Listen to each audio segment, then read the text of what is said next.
It's the fourth quarter. And Arellano University continues to lead CSB 69-50. Dino San Juan just could not finish on that strong drive. Abanes to Mecca. Enriquez to Viloria. Arellano moving that basketball. Mecca.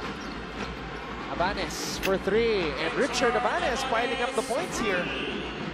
Pangalawang three-pointer din yan, Anton. Isa kanina third quarter, isa ngayong fourth quarter.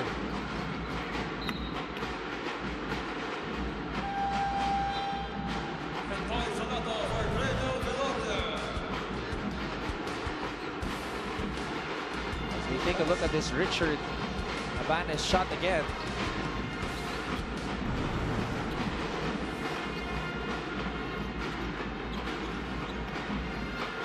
Inside pass, and Coach Jericho Diniera is making use of the new players on his team, just like Carl Padilla. Dixon trying to go for a tip in. Mecca to Salado. Now, of course, Coach Hammer, we have to talk about yung mga kuponan na makalaban pa ng CSB at ng Arellano University. Arellano as San Sebastian on October 10 and Perpetual on October 12. And then they will finish the elimination round against Mapua on October 17. All winnable games for the team of Coach Jericho Diniera. Winnable in the essence of sa paper, pero napakahirap niyan pagdating na sa laro. Lalo na maganda pinapakita ng mga kupunan na yun na binanggit ko. San Sebastian, Perpetual played well against San Beda in their last game, although kinapos sila sa dulo. And Mapua picked up their second win recently.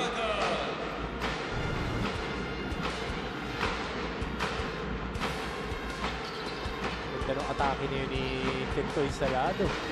Kaya sinasayawan na lang yung one-on-one defense. Dapat magpadala ka talaga ng helper at magro-rotate dun sa tumulong dahil nagbabagsak din siya ng bola dun sa mga pumipili sa ilalim.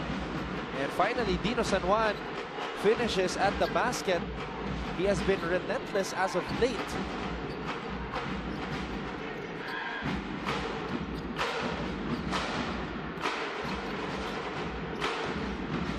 Alcoriza, binangga ni Dixon. And the basket is good underneath for Carl Angelo Padilla. San Juan continues to attack the rack.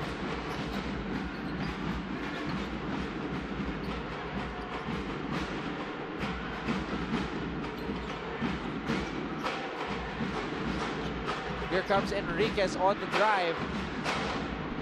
And Richard Abanes continuing to add to his numbers on the stat sheet.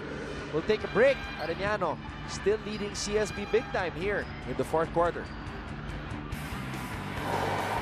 At nagbabalik ang NCAA Season 93 only here on SNA.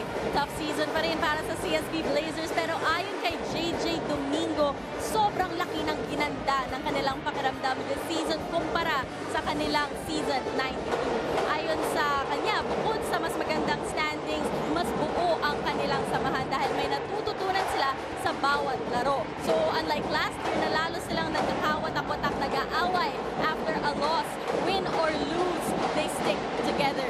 Simple lang naman daw ang kanyang gustong patunayan this season and also looking to the succeeding season. Ayoko na kapag sinabi nilang binil, i-assume nilang talunan.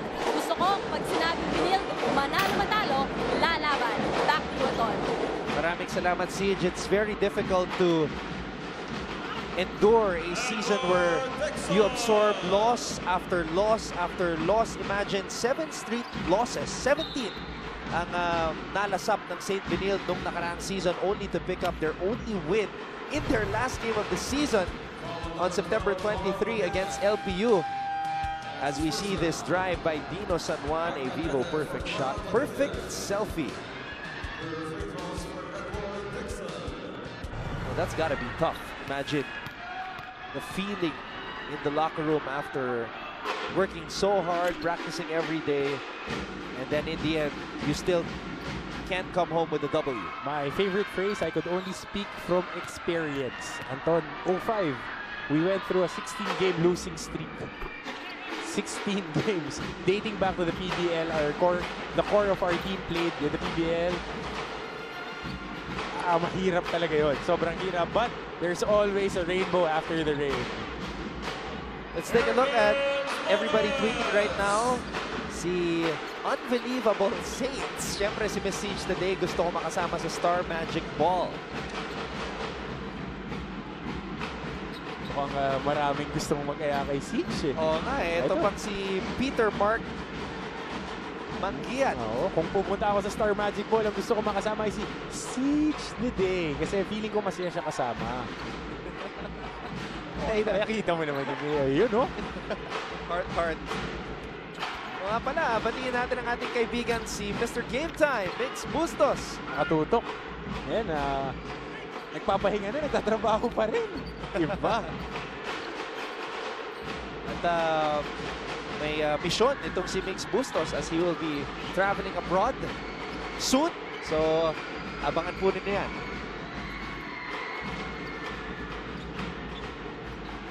Here's Salado against Gerard Castor. Salado kicks it out to Alcoriza. Tapi ka na bola mapupunta dito kay Lervin Flores.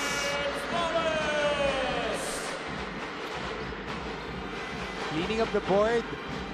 Shooting over the outstretched arms of Kendrix Belica.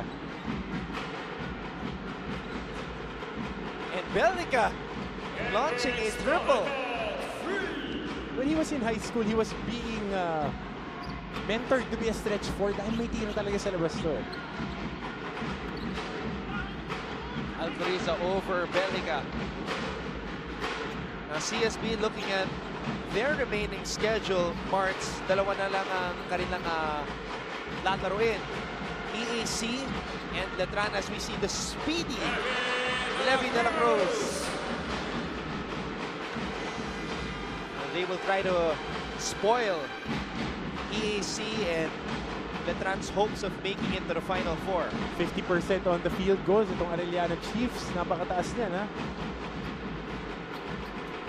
Naboa bitin ang kanyang tira.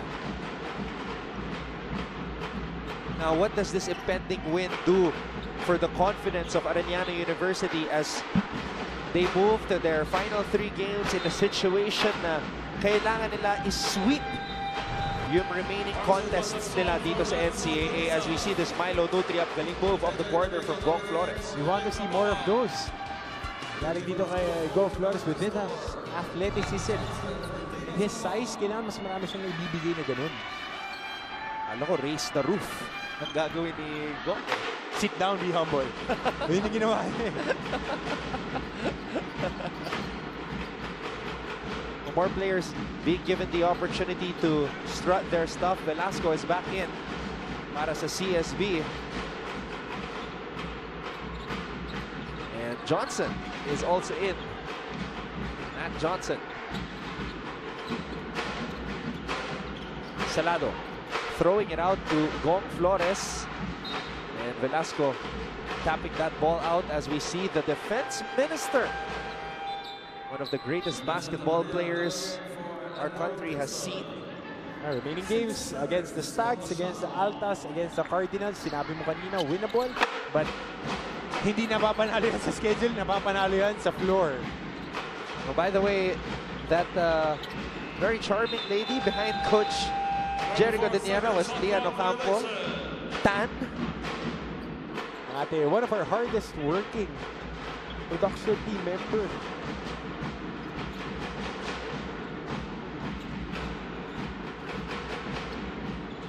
Santa Maria to Johnson. And it will be Arellano basketball as we see the points off turnovers. 23 for Arellano. CSB, just a nightmare of an afternoon for them.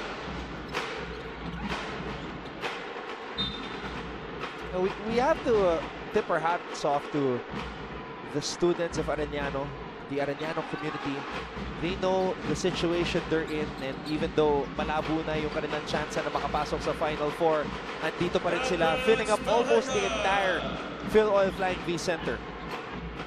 Championship contender yan itong mga nakaraang taon. Nandun na yung DNA nila eh. Na they want to contend every time. Ang control na lang nila yung mga nananatili nilang laro. Yun lang ang gusto nilang gawin. Ipanalo yung mga yun. And whatever happens, happens. Mong Flores wanting this basketball. Hindi na talaga. Mula kay De La Cruz. Mong Flores, pinasa sa loob. Concepcion blows the gimme. JJ Domingo on the drive. Hinahanap si Velasco na bitawan ang bola as Salado picks it up. Final 2 minutes of this game. At mamaya, abangan po ninyo Mapua versus Perpetual.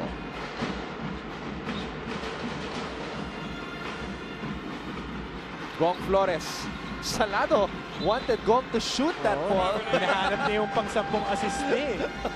Hindi naman niya hinahanap yun eh. Ito mukhang ito magbibigay sa kanya na kanyang ika-10 assist. Eli Ongolo is in the game. And this is Eli's 10th appearance here in season 93.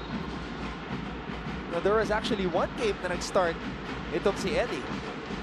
And that was the game against San Beda in the first round. Ayan po si Renz Alcoriza. What a first quarter. He had 9 points and then scored another field goal in the second quarter. Pero dito sa second half, hindi siya masyadong pinalaro, but still we feature him sa ating Vivo player profile. 11-5-2. Great numbers across the board. Great team effort by the Arellano Chiefs.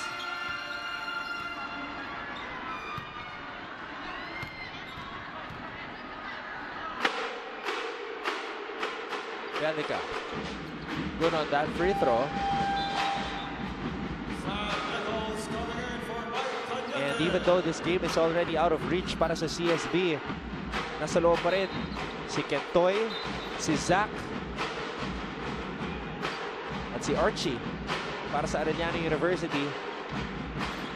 And they are joined by Richard Abanes and Eli Ongolo. And look at CSB still employing that full court man-to-man. Concepcion na bitawan ang bola. And that's the discipline that the Arellano players need to develop. Kentoy was passing or pointing, excuse me, to Richard Abanes, telling Concepcion that he should have just gave the ball up because a double was approaching. Every rep counts yan. Tawagan pa ng backcourt violation itong College of St. Killian Blazers. Napakamot na lang si Coach T.Y. Tang.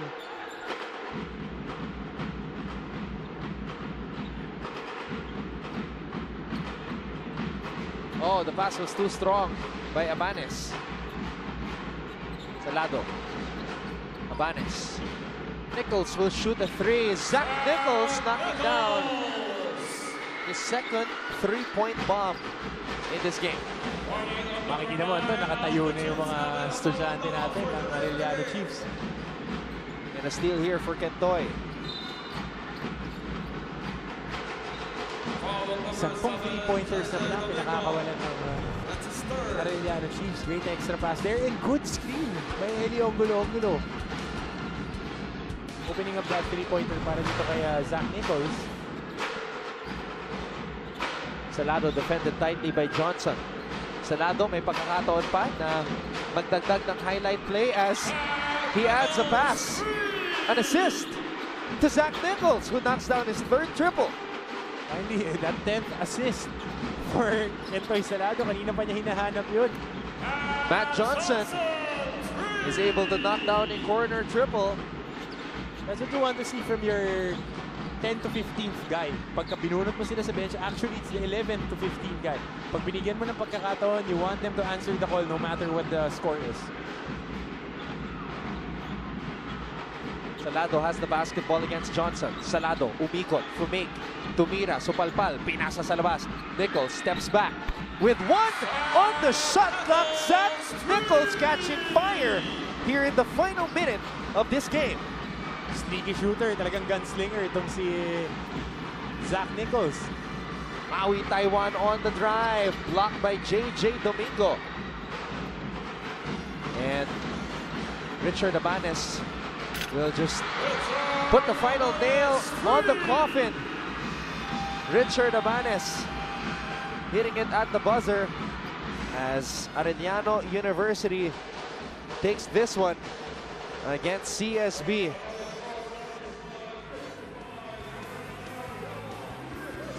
And look at this. You have to love the support of the Arellano students. And this is not just happening right now. Nangyari na to ng mga nakaraang laro ng Arellano University. After every game, they want to approach their players, take selfies, shake their hands. That is their love and support for this basketball team that just won big time kontra sa CSB 95-65. We'll be back for the finishing touches at the season 93 ng NCAA.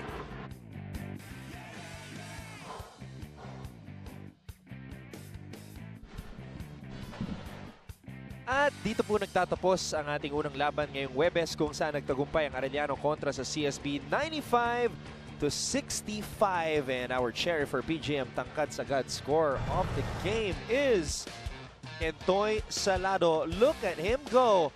Umupo sa ere, kissing it off the glass for 2. Karamihan ng mga puntos niya, Andol, nakikita natin. Atake galing sa fast break, atake galing sa pick and roll. Bread and butter ng mga guards, lalo na nito ni Kentoy Salado. At hindi nagmintis sa free throw line itong si Kentoy. 8 out of 8 for this guard from Cagayan de Oro City as we see the solid support mula sa mga high school students ng Arellano University. Alright, let's turn it over to Siege Tantenko, who's at courtside right now with Salado. Thank you, Anton. Tama ka. One of the most consistently masipag players dito sa NCAA. Kentoy, gaano kalaking boost ang win na ito for your next must-win matches considering 30 points ang lamang nyo over Benil?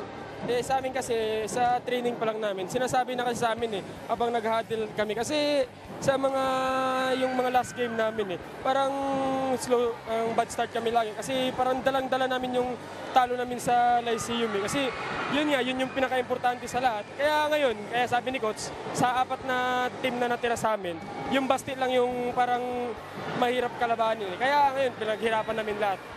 Tama, paghihirapan at paghihirapan nyo ito.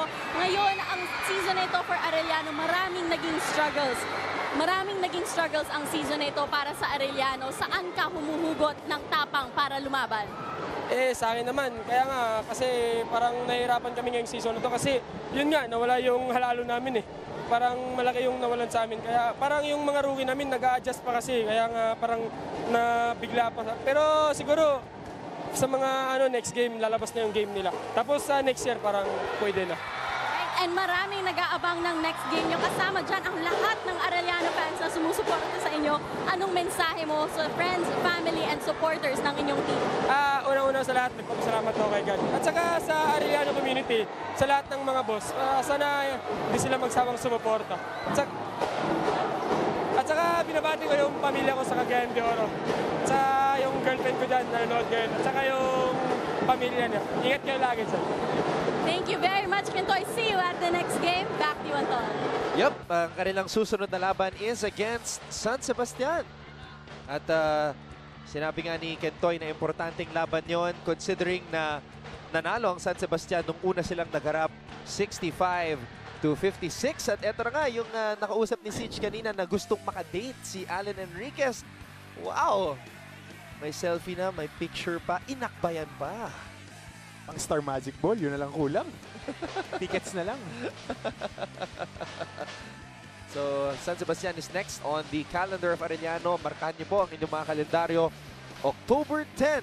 But, for the first game, once again, Arellano University winning over CSB 95-65. Susunod na, University of Perpetual Help, led by Mr. Robbie Clemente, taking on Cedric Pelayo and the Mapua University Cardinals. Abangan po ninyo ang Kanto Hoops segment ng Perpetual at the half. Maybe we'll see Coach Hammer there in the future. Papailing na lang ako sa'yo, partner. Once again, Arellano beating CSB 95-65. Sa ngalan ni Direk Raul De Ocampo, Siege Tantenko, Martin Antonio at ng lahat ng mga bumubuo ng SNA, ako po ang inyong lingkod, Anton Roas, nagpapasalamat at nagsasabing huwag po kayong alis dahil susunod na ang laban ng Mapua at Perpetual dito lang sa Season 93 ng NCAA.